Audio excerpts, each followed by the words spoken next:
अस्सलाम वालेकुम व्यूअर्स।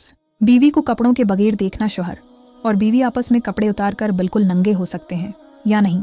बीवी को बगैर कपड़ों के देखने के बारे में हुजूर करीम सल्लल्लाहु अलैहि वसल्लम ने इरशाद फरमाया। रब करीम के बाबरकत नाम से शुरू हूँ जो दिलों का हाल जानता है।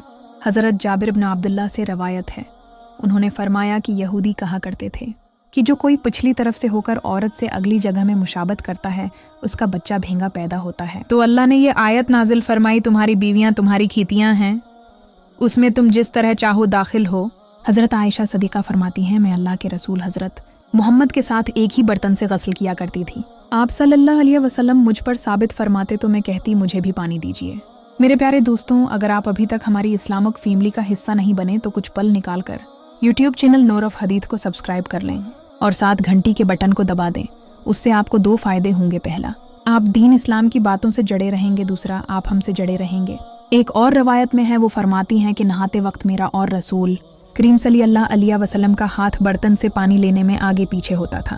और हज़रत आयशा फरमाती हैं, न तो आपने कभी मेरे सत्र की तरफ देखा और ना ही मैंने कभी आप सल्लल्लाहु अलैहि वसल्लम की सत्र की तरफ देखा।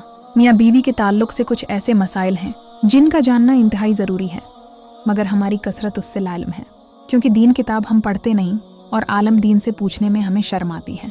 अल्लाह बात से नहीं शर्माता और हक बात तो कुरान मजीद में खुलकर बयान किया गया है। मियाँ बीवी एक साथ तो गस्ल कर सकते हैं, ये एक दूसरे के सारे बदन को देखना जायज़ है, शदावन इमानत नहीं।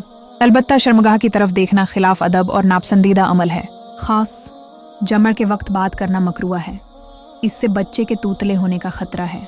इसी तरह उस औरत की शर्मगाह की तरफ नज़र करने से भी बचना चाहिए कि बच्चे के अंधे होने का इम्कान है।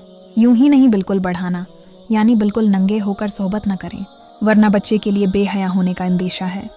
हज़रत आयशा सदीक़ा ने अर्ज़ किया, या रसूलुल्लाह सल्लल्लाहु अलैहि वसल्लम, औरतों को बहुत सा सवाब मिलेगा। मर्दों के बारे में भी इरशाद फरमाया। ये सुनकर हुजूर करीम सल्लल्लाहु अलैहि वसल्लम मुस्कुराए और फरमाया, मर्द अपनी बीवी का हाथ पकड़कर मानुस करता है तो इसके लिए एक नेकी लिख दी जाती है। जो मर्द प्यार से अपनी औरत के गले में हाथ डालता है उसके हक में 10 नेकियां लिख दी जाती हैं। जब वो औरत से मुशाबत करता है तो दुनिया माफत से अफजल होता है।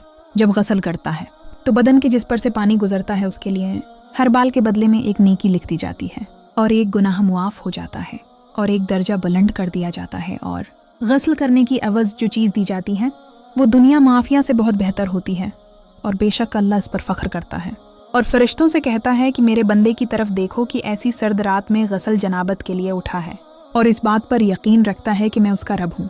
जमारात और जमा को हमबस्तरी और गस्ल करने की तरतीब इसीलिए दी गई है क्योंकि मर्दों को नमाज जमा की अदायगी के लिए जामा मस्जिद जाना होता है ताकि आते जाते कहीं नज़र पड़ने से तबीयत में किसी कस्म की शहवत पैदा ना हो। जज़ाकुमुल्लाह खैर।